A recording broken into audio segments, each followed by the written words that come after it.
Yes, start. Actually, I was waiting. Some of the students have not joined it. Anyway, no problem. क्योंकि time हो गई, आपके पास 6 घंटे होते हैं। तो फर्स्ट चीज प्रीवियस डिस्कशन की बात कर ले हम। तो लोगों ने ऑक्सीजन अपटेक की बात किया था। तो लेटेस्ट टॉक, टाइम बचाने के लिए मैंने पहले बना के रख दिया, आपको बता दूं। Oxygen association dissociation card. अब यहाँ से क्या क्या क्वेश्चन आ सकते। Number 1, transportation of oxygen takes place. Book में डेटा है 97% आरबीसी, ओनली 3% डिजॉल्व। मान लीजिए यही क्वेश्चन आएगा, 97% ये ले जाएगा आरबीसी ऑक्सीमोग्लोबिन और 3% आपका डिजॉल्व फॉर्म होगा। This is can be a question. अब यहाँ देखो बच्चे, आपके पास बुक होगा तब अपनी बुक पे देखिए, ये ग्राफ बनी हुई है 274। ये एक्सिस शो कर रही है पार्शियल प्रेशर। पार्शियल प्रेशर हम लोग डिस्कस कर चुके हैं। और ये शो कर रही है सैचुरेशन, मतलब कितनी हीमोग्लोबिन से बाइंड करेगी। तो अब इसको ये देखिए, जैसे जैसे अब पार्शियल प्रेशर PO2 100 हुआ, तो यहाँ से ग्राफ को देखो, यहाँ सैचुरेशन है 100, यहाँ पर ऑक्सीजन यानी पूरी की पूरी oxygen. When it enters inside, तो हम लोगों ने कल डिस्कस किया था, तो जैसे जैसे अंदर की ओर जा रही है, यानी कि अंदर की ओर जा रही है, पार्शियल प्रेशर घट रहा है। तो पार्शियल प्रेशर यदि घटेगा तो सैचुरेशन कमेगी, यानी ऑक्सीजन फ्री होके में जाएगा।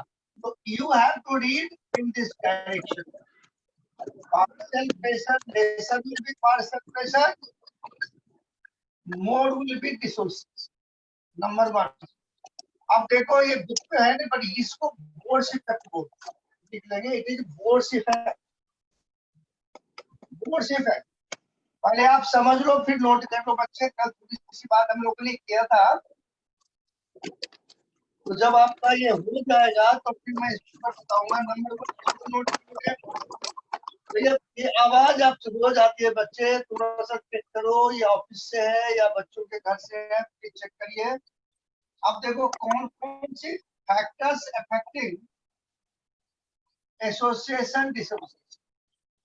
तो यहाँ पर है हाई PO2 या PO2 CO2 H+ and temperature. तो कौन कौन से फैक्टर एसोसिएशन बढ़ाएगा? ऑक्सीजन हाई होगी तो ज्यादा होगा, और लोअर ये जो होगी CO2 H+ और टेम्परेचर, ये एसोसिएशन बढ़ाता है। अब इसको जब ये नोट हो जाए तो बताइए यहाँ की ऑब्जेक्टिव्स लिखाओ।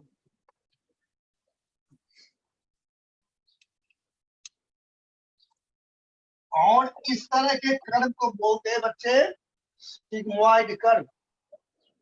Sigmoid curve. अब आवाज आ रही है बच्चे? Jayaram, are you getting my sound clearly? Yes sir. Yes. तो if you have a book, इसे बोर्ड पे इसको बनाओ, फिर यहाँ से ऑब्जेक्टिव्स आपको कर देता हूँ।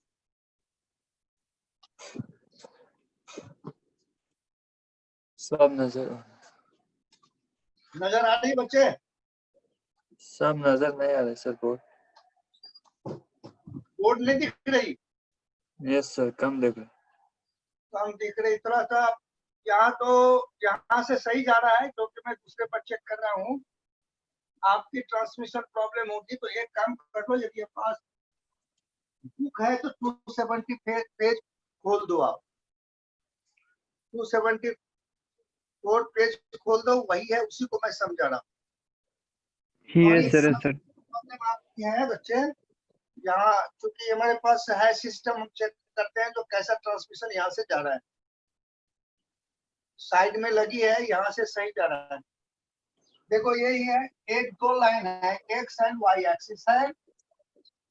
नीचे में एक्स एक्सिस पर ये पार्शियल प्रेशर बताया था, और कल हम लोगों ने डिस्कस किया था जब हम सांस लेते हैं तो बच्चे आंसर दे रहे थे, लंग्स के अंदर में होता है तो 100 पूरे में मैजिक।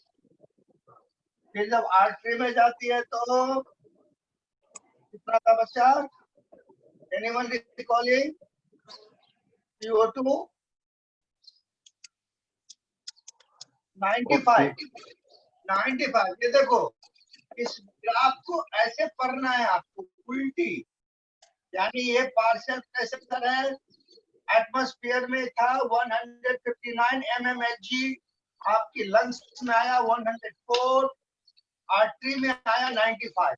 तो 90, जैसे जैसे ये पार्शियल प्रेशर घटता है वैसे डिसोसिएशन बढ़ता है। तो अब आप एक लाइन, आप एक स्टेटमेंट लिखो, lower the partial pressure, lower the partial pressure of oxygen,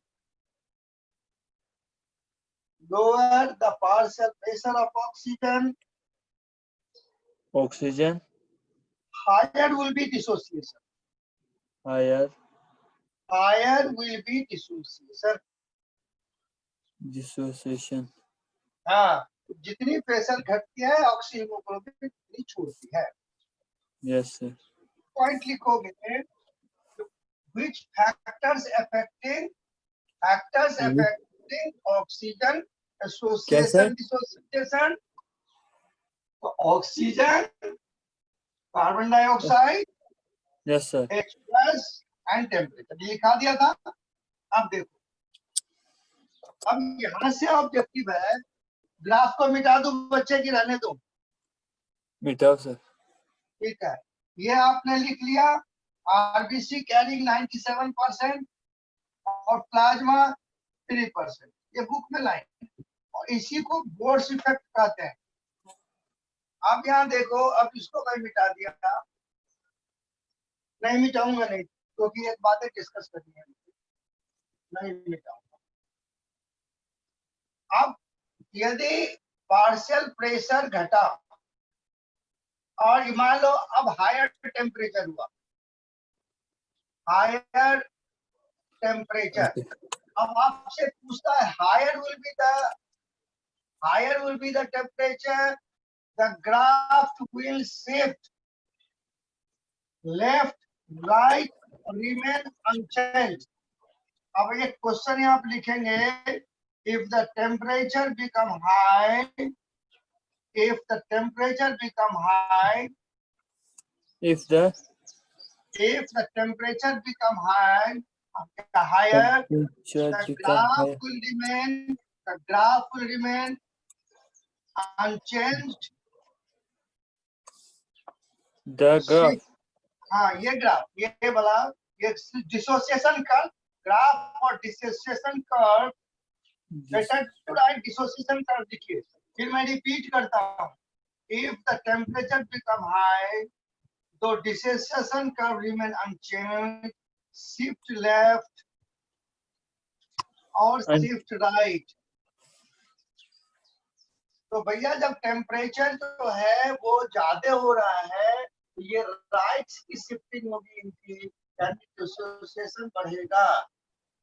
तो यदि कभी कभी क्वेश्चन आप देखेंगे हाई टेम्परेचर पर, ये ग्राफ राइट शिफ्ट हो जाएगी, ये कई बार पूछा क्वेश्चन है। Higher temperature, the dissociation curve will shift right।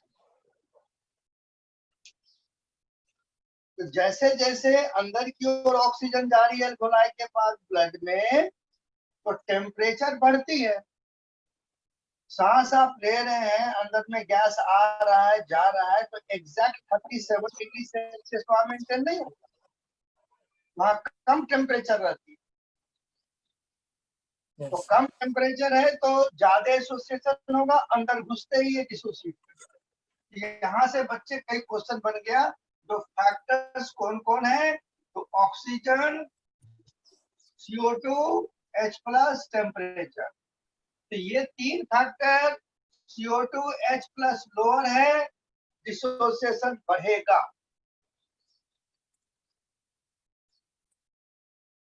ठीक है, yes, बढ़ेगा, कम है तो बढ़ेगा। सोचिए तीन चीज है, इसको बॉक्स पे डाल दो, carbon dioxide, H plus and temperature, ऐसे कर लेते हैं तो आपको आसानी होगी लोअर और हायर। यदि लोअर है ये तीन चीज तो एसोसिएशन, लोअर है तो डिसोसिएशन, और हायर है तो डिसोसिएशन। तो इससे कई ऑब्जेक्टिव आप डिराइव कर, हायर है ये ऑक्सीजन का केवल उल्टा है, ऑक्सीजन के केसेस में हायर O2 एसोसिएशन और लोअर डिसोसिएशन। कितने क्वेश्चंस आपका 1274 पेज से बड़ी आराम से बनता है, छोटा पैराग्राफ दिखने में है but they are more questions. तो नाउ इट इज क्लियर। अब हम लोग आते हैं कार्बन CO2 की ट्रांसपोर्टेशन। इसमें देख लो बच्चे, कोई डाउट है तो आप पूछो, otherwise we are coming on CO2 dissociation, transportation of CO2। अब कार्बन डाइऑक्साइड कैसे निकलता है?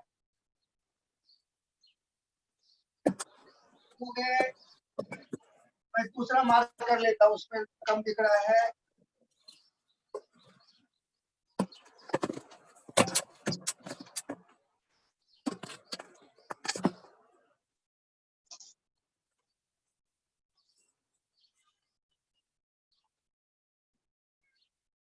Transportation of CO2। एक तो हम ऑक्सीजन की बात की कि कैसे ऑक्सीजन आ रहा है, ऑक्सीजन जा रहा है। और कार्बन डाइऑक्साइड का 3 मोड है, इन डिसॉल्व फॉर्म,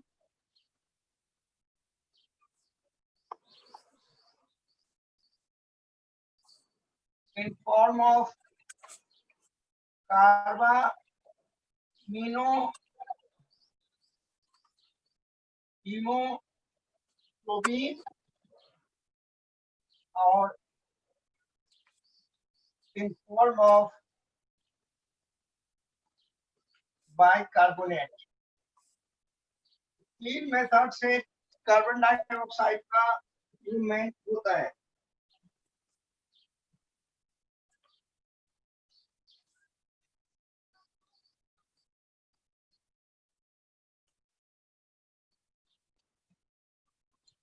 तो मेन जो होती है ये बाइकार्बोनेट के फॉर्म में होती है 70%, इनके फॉर्म में 20 to 25%, और रेस्ट जो बच गया वो डिसॉल्व फॉर्म में, यानी नेग्लिजिबल। तो जब रिस्पिरेशन में CO2 आप छोड़ते हैं और आपकी लंग्स से बाहर आती है, वो 3 फॉर्म में आती है। नंबर 1, जो प्लाज्मा में डिसॉल्व होकर, प्लाज्मा कहते हैं ब्लड के लिक्विड पार्ट को, और हीमोग्लोबिन से भी कंबाइन होती है। यहाँ पर हम लिख देते हैं, यहाँ पर लिखिए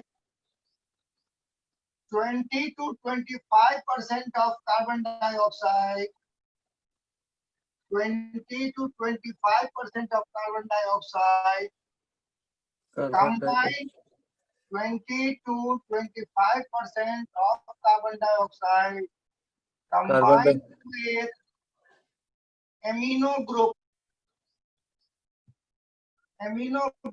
of hemoglobin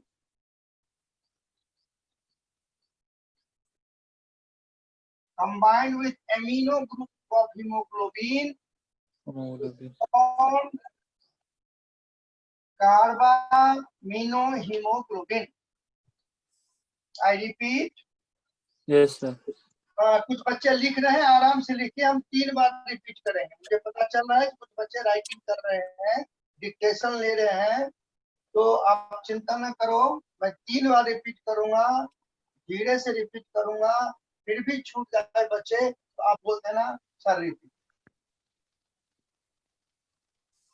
20 to 25% of carbon dioxide combined with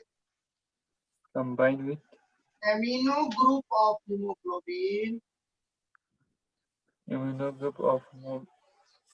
to form carbamino. क्या सर? देखिए बच्चे, अब मैं रिपीट करता हूँ, चिंता न करो। 20 to 25% of carbon dioxide CO2 combines with amino group of hemoglobin to form carbaminohemoglobin. बच्चे clear? Yes sir. Yes sir. अब मेन हमारा इस पर काम करना है बच्चे। देखो अब क्या होती है, अब हम इन फॉर्म ऑफ बाइकार्बोनेट, इससे क्वेश्चन बनती है। आई थिंक किसी बच्चे का विजन गड़बड़ था, अब ये इस पर आ रही क्लियर आपका? Yes sir. हाँ जी। अब देखो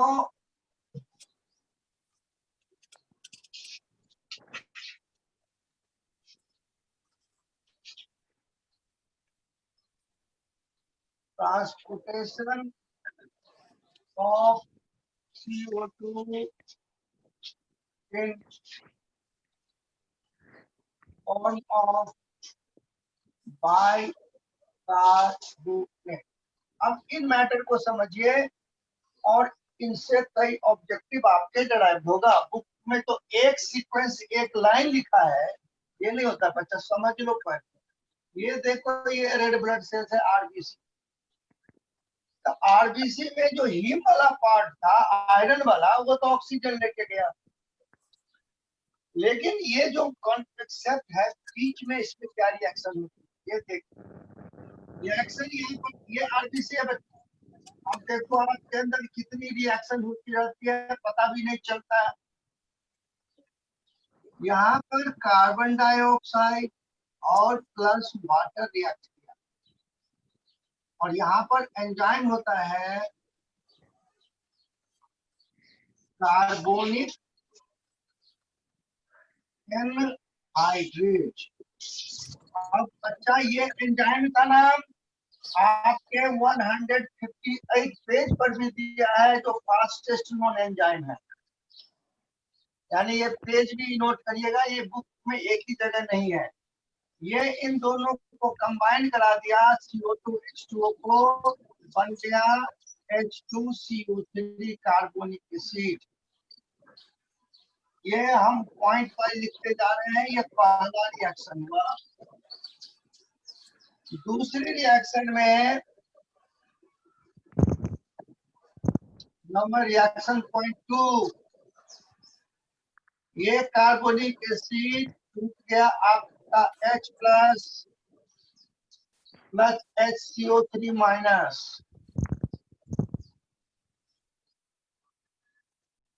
आप देखते जाओ पॉइंट पर। अब ये HCO3 माइनस आ गया प्लाज्मा में।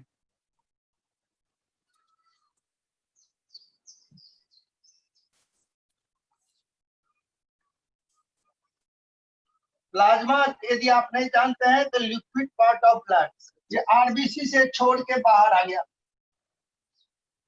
अब बच्चे ये देखो, ये बहुत ही स्पीड में रिएक्शन होती है। यदि कहीं से आप केमिस्ट्री पढ़ते हो, HCO3 माइनस यहाँ फटाफट निकल जाएगा और H प्लस पढ़ेगा, तो ये बहुत ही एसिडिक हो जाएगा, सारा सिचुएशन खराब हो जाएगा। तो जितने HCO3 माइनस निकलते हैं, उतने ही फटाफट Cl माइनस एंटर करते हैं, which is called as chloride shift और हैमबर्गर फेनोमेना। तो जितनी आप क्वेश्चन चेक करोगे तो बुक में नहीं रहते हुए भी क्लोराइड शिफ्ट से कई बार क्वेश्चन पूछा है, व्हाट इज क्लोराइड शिफ्ट। पहले आप समझ लो, नोट कर लो, फिर मैं डिक्टेट भी कर दूंगा, टेंशन नहीं लेनी। अभी तक CO2 निकला नहीं। अब क्या हुआ बच्चे, ये पहला दूसरा ये आ गए बाहर प्लाज्मा में। अब ये प्लाज्मा में क्या करेंगे, तो Na प्लस सोडियम से रिएक्ट करेंगे प्लस HCO3 और देखो ये बन जाएगा NaHCO3 सोडियम बाइकार्बोनेट। ये सारे ब्लड में हो रहा है। ये दो, you can write as a, इसको थर्ड रिएक्शन मान ले, इसको फोर्थ मान। सीक्वेंस में आप आराम से नोट करो, फिर डिक्टेट करूंगा मैं। फिर से एक बार यहां तक रिपीट करता हूं। कार्बन डाइऑक्साइड और वाटर रिएक्ट किया in presence of carbonic anhydride, तो कार्बोनिक एसिड बना दिया RBC के अंदर। Carbonic acid dissociates into H plus HCO3 minus. अभी समझना है आपको, राइटिंग में कर दूंगा, आप एक भी पॉइंट का टेंशन नहीं लेंगे। कुछ चीज है जो समझना है। तो अब ये आया, जितने अब HCO3 माइनस जितने अब बाहर आएंगे उतने Cl माइनस अंदर जाएगा, और हैमबर्गर फेनोमेना। अब ये जो H प्लस है, ये H प्लस ये क्या करता है बेटा, ऊपर वाला मैं मिटा रहा हूँ क्योंकि ये रिएक्शन में transportation of CO2 in form of bicarbonate, क्या आपने लिख लिया, इसको मिटा दो हेडिंग को। Yes, हेडिंग yes, मिटा sir. दो बच्चे, Yes, sir. Yes, sir. बोल दिया करो।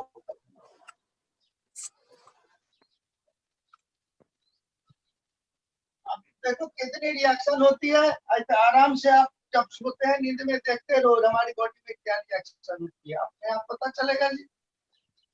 अब ये जो H प्लस है, ये हीमोग्लोबिन से कंबाइन करके ये Hb माने हीमोग्लोबिन, ये HHB बनाता है, इसको बोलते हैं हीमोग्लोबिनिक एसिड। इसको हम लिखते हैं 5 माने हीमोग्लोबिनिक एसिड। अब ये अब बन गया। अब जब आप एल्वेओलाई ऑफ लंग्स में आते हैं तो अब यहाँ देखो ये बना हुआ था और एक ये, जब ऑक्सी हीमोग्लोबिन बनती है जिस्म में, when oxy haemoglobin forms, then जैसे ऑक्सी हीमोग्लोबिन बनेगा ये H प्लस ये छोड़ देगा, ये भी सोडियम को छोड़ देगा और प्लस HCO3 माइनस बन जाएगा। तो this could be your sixth reaction. अब चिंता न करो, अब ये खत्म होने वाला है। अब ये दोनों कंबाइन कर जाएंगे। आप लोग ऊपर में लिख लोगे, मेरे पास यहाँ जगह नहीं है तो मैं नीचे ले आता हूँ। ये फिर कंबाइन कर गया तो बन गया आपका H2CO3 कार्बोनिक एसिड, जो टूट गया CO2 में और H2 में। अब ये CO2 बाहर आ गई। इतने मैकेनिज्म से आपका कार्बन डाइऑक्साइड बाहर आता है। पहले आप नोट कर लें पॉइंट को, point wise, then I will dictate और आई विल एक्सप्लेन। ये हमारी मेन ट्रांसपोर्टेशन है CO2 का, जो सब 70% आपको जाता है। जब नोट हो जाए बच्चों का तो लिख देंगे डन, तो फिर इसको डिक्टेट करेंगे, रेस्ट पार्ट हम लोग डिस्कस करेंगे।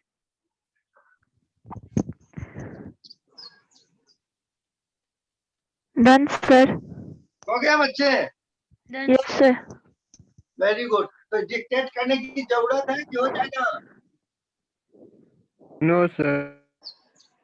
डिस्कस करने की जरूरत नहीं है ना, है? No sir. No no sir, sir. no sir. इस पर लिखो, नो सर, नो सर। बच्चे नो बोलते हैं।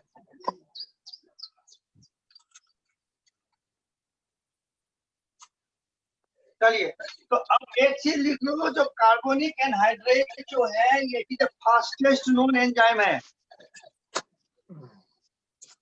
कार्बोनिक एनहाइड्रेट जो कि हम लोग एंजाइम नहीं किए हैं, ये फास्टेस्ट नोन एंजाइम है।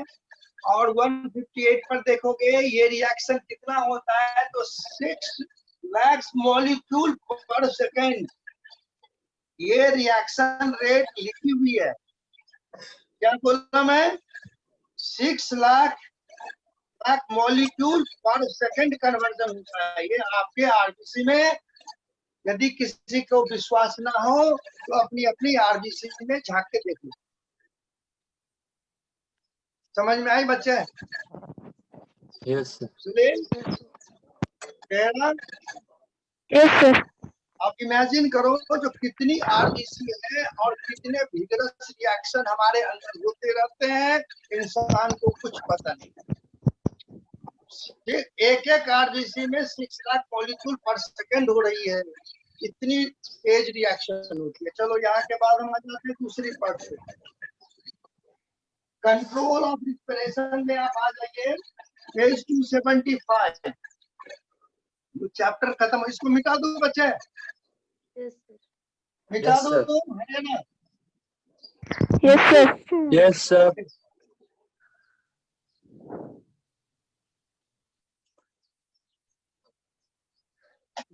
अब आप अपनी बुक का 275 पेज देखिए, कंट्रोल ऑफ रिस्पिरेशन पढ़ाइए।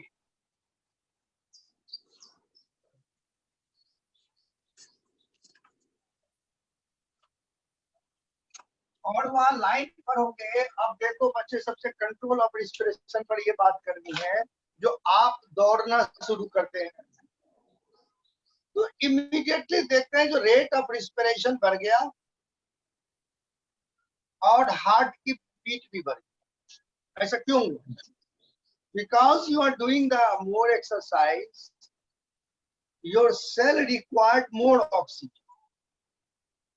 तो lungs is a machine which can supply the oxygen. तो आप दौड़ रहे हो तो टिश्यू को ज्यादा ऑक्सीजन चाहिए, तो ये मशीन अपने आप कैसे तेज हो जाती है?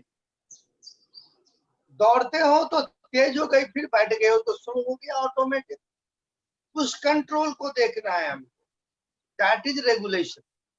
शॉर्ट में जो हमारी बुक में है 275 पर रेगुलेशन, एकदम शॉर्टकट में और बहुत कुछ बातें क्या हुआ है। तो जब आप स्पीड में दौड़ेंगे तो सेल जो है ये ज्यादा एटीपी इनको चाहिए, रिस्पिरेशन ज्यादा होगी तो कार्बन डाइऑक्साइड ज्यादा निकलेगा। तो अब ये रेगुलेशन कहाँ पर कैसे होगा? तो जैसे ही ब्लड में ज्यादा CO2 आना शुरू हो जाए, यदि आपके पास बुक है तो वहां देखो एक लिखा होगा एरोटिक आर्च।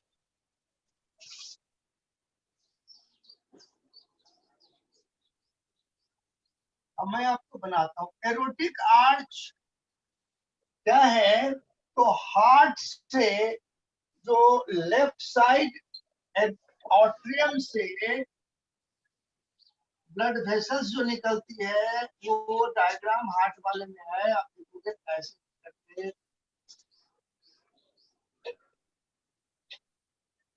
ये बना हुआ हार्ट वाला। तो ये एरोटा ऐसे आर्च बना रहा है, इसको बोला एरोटिक आर्च। अब पहला देखिए, इसमें भी step wise every line is in the book, but they have not explained properly so that the student could understand. So when you breathe fast, तो more CO2 और H plus लिबरेट होते हैं। H plus कहाँ से आएगा बच्चे? वही bicarbonate के टूटने से। तो rate of respiration is not controlled by oxygen। एक पॉइंट आप यहाँ पर नोट करोगे, rate of respiration is not controlled by oxygen. It is controlled by CO2 and H plus. एक तो बच्चे लिखते हैं, उनको लिखेंगे, लिख दिया बच्चा? Yes, sir. Yes. Sir, repeat करके. Rate of respiration is controlled by CO2 and H plus. अब ये कैसे करता है तो आप पहले इसको समझिए. On this aortic arch, there are a receptor, कुछ प्रोटीन होते हैं. They are the receptor protein.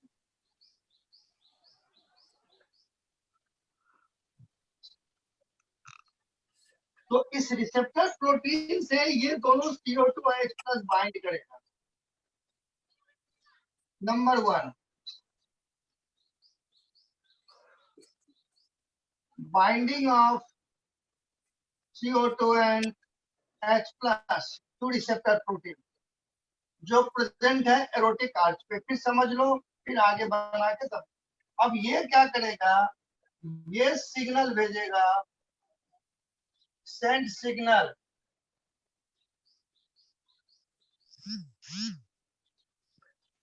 To respiratory centre. अब बुक में आप देखोगे 275 पर रेस्पिरेटरी सेंटर है. अब रेस्पिरेटरी सेंटर है क्या भाई? देखो, respiratory centre is located in medulla. Medulla समझते हैं आप? नर्वस सिस्टम में तो डिटेल पढ़ेंगे. ये ब्रेन और ब्रेन का जो हाइंड ब्रेन है पीछे का, उसमें पार्ट है पोन्स और मेडुला जो स्पाइनल कॉर्ड होके जाती है. अब हमारे बुक में लिखा है रेस्पिरेटरी सेंटर, यहाँ मैं लिखूं लोकेटेड इन मेडुला.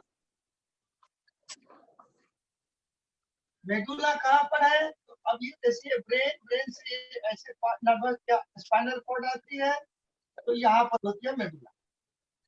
तो ये आपको कंट्रोल करती है. तो let us have a respiratory centre. Respiratory centre में तीन सेंटर होता है.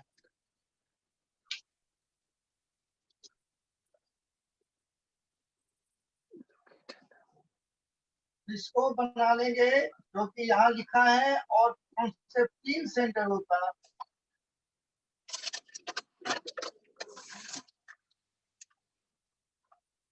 ये मेडुला में लोकेट.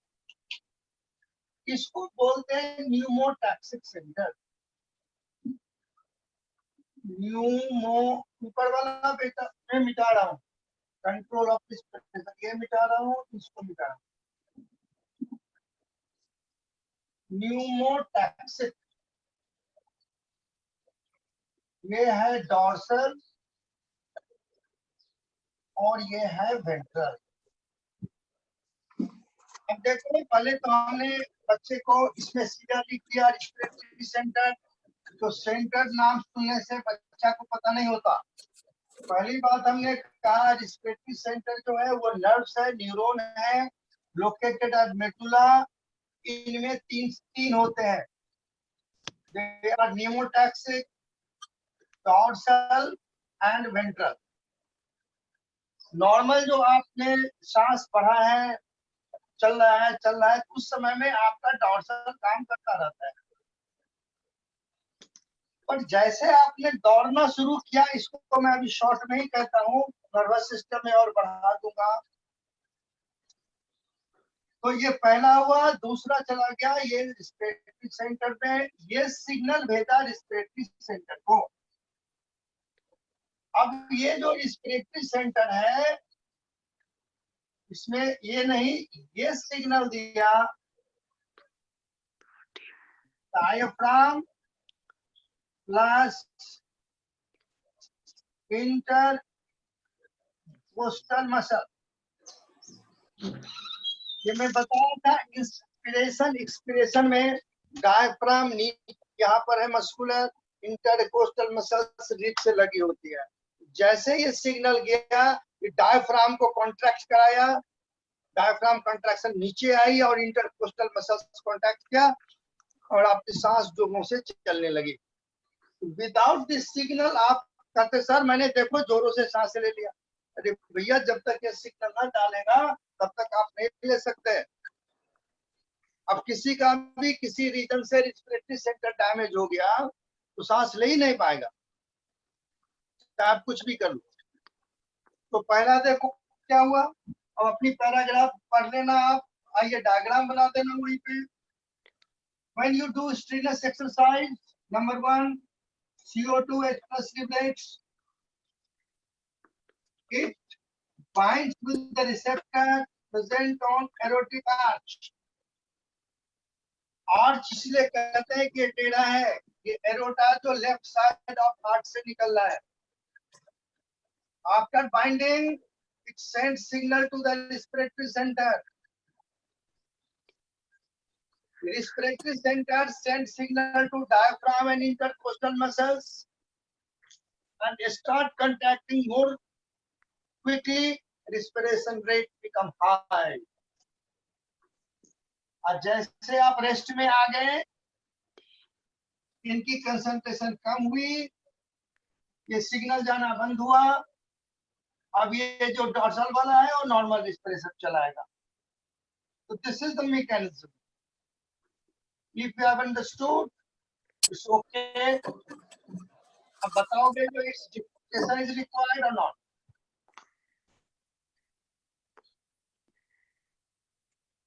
जिन बच्चों के पास बुक है वो 274 में रेगुलेशन पढ़ के देखिए। चलिए जरा सारे देख लो, जो इसका डिक्टेट कर दूं या काम चल जाएगा आपका।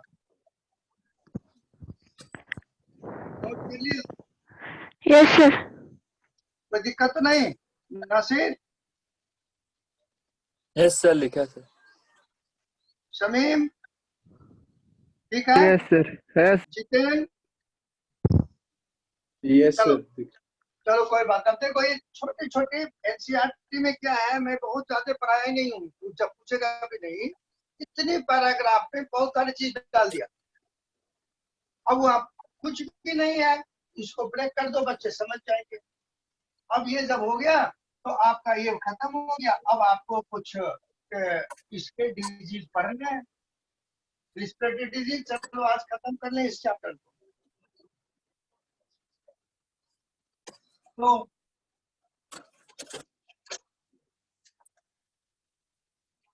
डिजीज तो 4-5 ही डिजीज तो है। सबसे पहले आपके 12th में था निमोनिया, वो यहाँ ऐड कर दिया। Number 2 emphysema,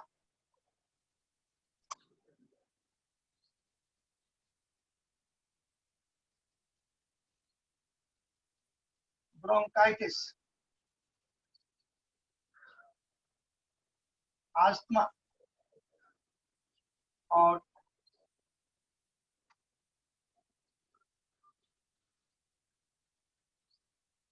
occupational lung disease. But अभी जो ये जिसके कारण से सब लॉस्ट हैं, ये वायरस कोविड-19, ये भी तो रिस्पिरेटरी सेंटर को ही डैमेज कर रहा है। थोड़ी सी बात कर लेंगे लास्ट में। ये भी तो, ये जो कोविड-19 है ये रिस्पिरेटरी ट्रैक को तो इन्फेक्ट कर रहे हैं। अब देखो निमोनिया जो है ये इन्फेक्शन है, रिकॉल करिए। निमोनिया अब पहले आपने नोट कर दिया सारी disease? No sir.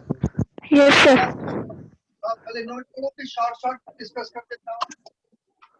Pneumonia, emphysema, bronchitis, asthma, occupational lung disease.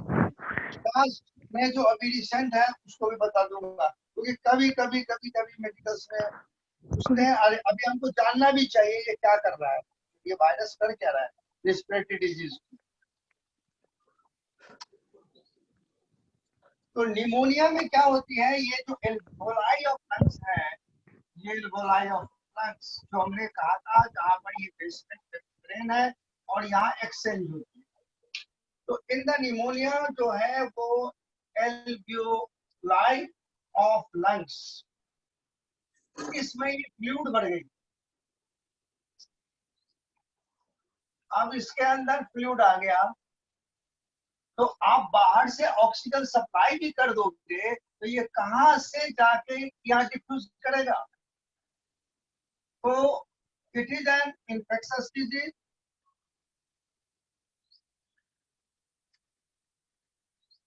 अब नाम लिख देता हूँ सीधे, it is called by streptococcus pneumoniae and haemophilus influenzae. ये आपके 12th में नाम दिया हुआ है, बट ये दो बैक्टीरिया का नाम दिया है, bacterial disease which is a droplet infection, but it is also caused by some viruses and mycoplasma. अब यहाँ देखो, ये जो यही पर बात कर रहे हैं, ये कोविड-19 क्या है, that infects these parts और यहाँ पर म्यूकस को कोगुलेट कर देता है।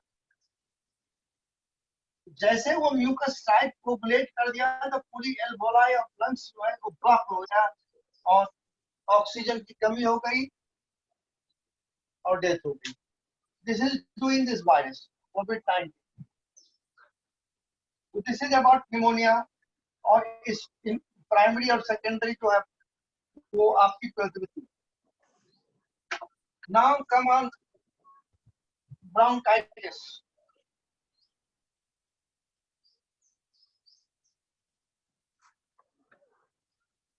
It is a problem of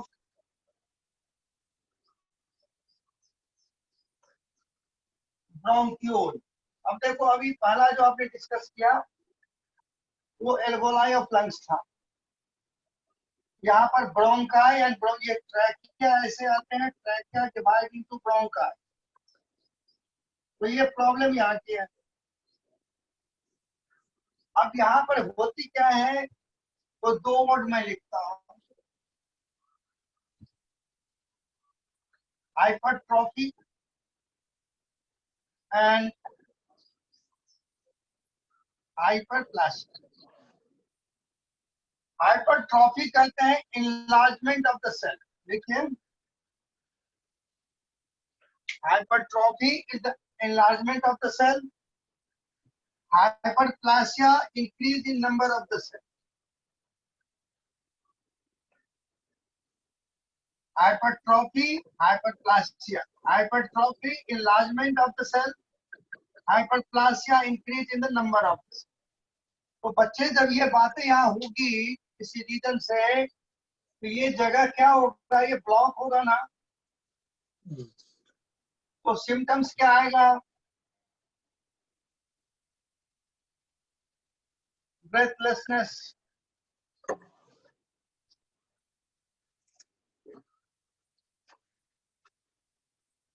discharge of mucus,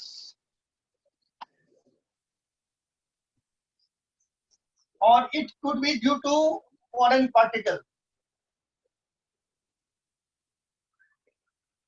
तो इनकी ट्रीटमेंट होती जो है वो है उसके लिए ब्रोंको डायलेटर, यानी ब्रोंक यदि आपने इसको फैला दिया तो इट कुड बी कंट्रोल। तो जो प्रीवियस आप पढ़े हैं न्यूमोनिया, जो कोविड-19 तो एल्वोलाई ऑफ लंग्स को डैमेज कर सकते हैं, उससे इसका कंट्रोल बहुत आसान है। इसको फैला दिया आपने, giving an chemical Bronco dilator.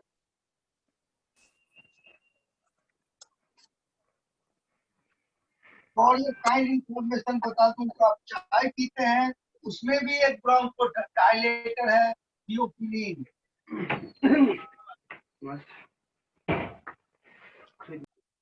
थियोफिलीन is a Bronco dilator. तो ये हो गया आपकी ब्रोंकाइटिस, ये ब्रोंकोल मिटा दूं इसको। Yes, sir. नेक्स्ट इससे रिलेटेड है asthma. Asthma. Asthma. So it is an allergic reaction.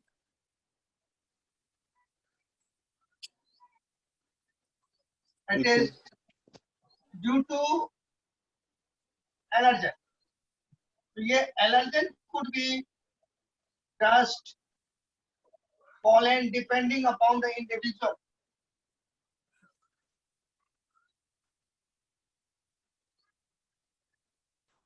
तो ये भी जो है इधर एल्वोलाई ऑफ लंग्स में जाता है, बट उतनी नहीं. तो ये फॉरेन पार्टिकल, डस्ट या पॉलन एलर्जिक रिएक्शन करता है. And what happens in allergic reaction, तो वो हम लोग डिजीज में बता दूंगा डिस्टर्बेंस के बारे में. इसको इसमें से कितनी कर दी. अब हमको एक इम्फाइसेमा. Emphysema. इम्फाइसेमा जो है ये मेनली ड्यू टू गैसेज है. Cigarette smoking, gas. तो ये क्या करता है, inflammation of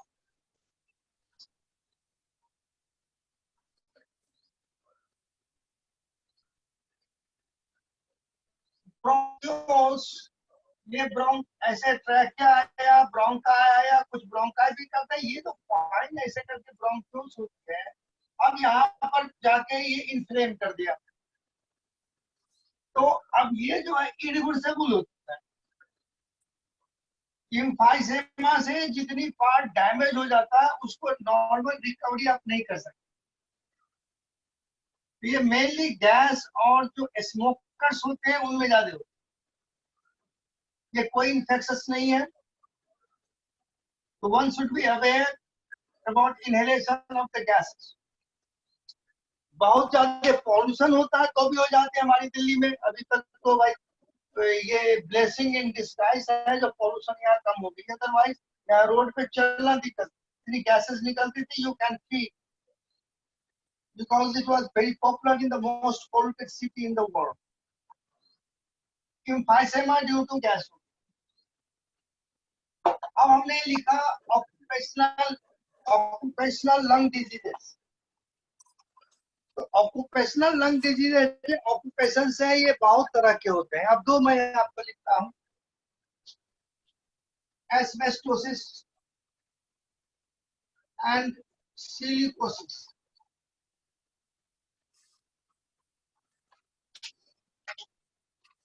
occupational lung disease में दो नाम लिखे,